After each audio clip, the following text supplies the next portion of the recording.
Dreamscape presents Death by Chocolate Pumpkin Muffin by Sarah Graves. Narrated by Suzie Althens. 1. What do you mean? The house is haunted.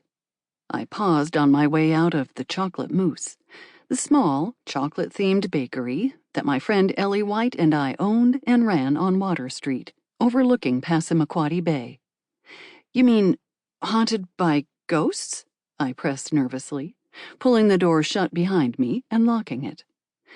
It was a week past Halloween, and all over the island town of Eastport, Maine, pumpkins on porches were softening and sagging into even scarier faces than their carved ones had been. I went on to Ellie, who had backed her car out of its parking spot and now waited impatiently for me. Ghosts?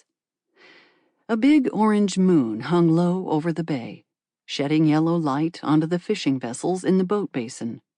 Wisps of mist drifted in the dark spaces under the dock pilings, and the air smelled like salt. "Will you please hurry up?"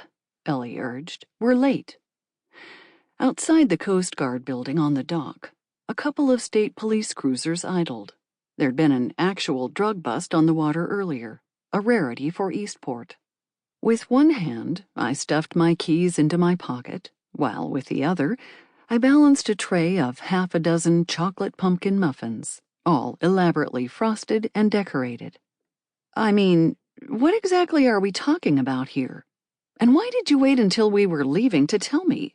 I asked, once I was in the car.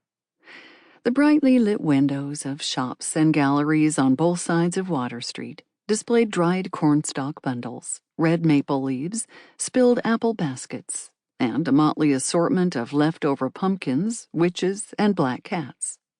"Our new client is Hank Rafferty," Ellie said, ignoring my question as she turned uphill onto Washington Street. "He just bought Stonehouse." The name rang a bell, but I couldn't place it. Stonehouse, though, was a different story.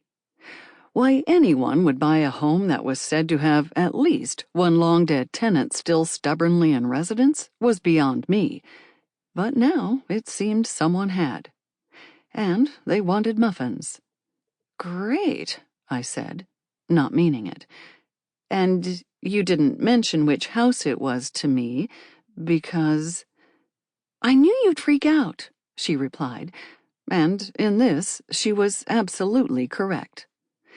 Ghosts never used to be high on my... Sample complete. Ready to continue?